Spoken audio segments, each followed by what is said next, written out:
एक गांव में रमेश नाम का एक ईमानदार किसान रहता था। रमेश के पास एक छोटी सी जमीन थी जिसमें वह दिन रात मेहनत करता था। उसका जीवन साधारण था, लेकिन उसके मन में हमेशा सच्चाई और ईमानदारी के प्रति विश्वास था। रमेश का मानना था कि मेहनत और ईमानदारी से ही सफलता मिलती है। एक दिन जब रमेश अपने खेत में हल चला रहा था, उसके हल का फल जमीन में एक मिट्टी के घड़े से टकरा गया। जब उसने यह सोना मेरा नहीं है, ये किसी और का होगा। मुझे इसे गांव के मुखिया के पास ले जाना चाहिए। रमेश सोना लेकर मुखिया के पास गया और पूरा वाकया बता दिया। मुखिया रमेश की ईमानदारी से बहुत प्रभावित हुआ और कहा, रमेश, तुमने अपनी ईमानदारी से साबित कर दिया कि तुम एक सच्चे और नेक इंसान हो, इसलिए यह सोना तुम्हारा ही है। तुम्हें इसे अपनी जिंदगी सुधारने के लिए इस्तेमाल करना चाहिए। रमेश ने सोना ले लिया, लेकिन उसने इसे अपने व्यक्तिगत सुख के लिए नहीं, बल्कि अपने खेत को बढ़ाने और नए औजार खरीदने के लिए इस्तेमाल किया।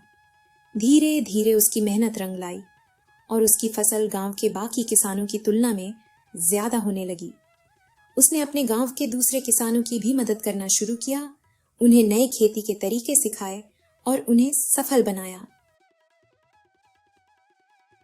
कुछ साल बाद रमेश एक सफल और धनवान किसान बन गया, लेकिन धन और सफलता ने उसका स्वभाव नहीं बदला। अब भी वह वैसे ही ईमानदार और विनम्र था। उसके गांव के लोग उसका बहुत सम्मान करते थे और उससे प्रेरणा लेते थे।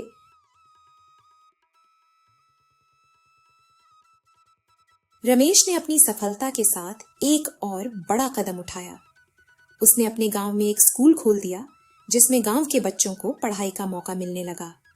उसने किसानों के लिए एक समिति भी बनाई जो उन्हें बेहतर बीज, सस्ती खेती की तकनीक और फसल बेचने के नए तरीके सिखाती थी। धीरे धीरे पूरा गांव समृद्ध होने लगा। एक दिन जब गांव के छोटे बच्चों ने उससे पूछा, रमेश काका, आप इतने सफल कैसे बने? बच्चों, हमेशा याद रखना, ईमानदारी और मेहनत कभी व्यर्थ नहीं जाती।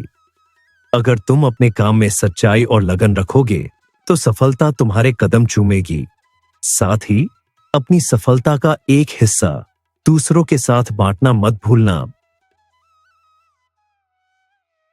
कहानी की शिक्षा: ईमानदारी और मेहनत हमेशा रंग लाती है।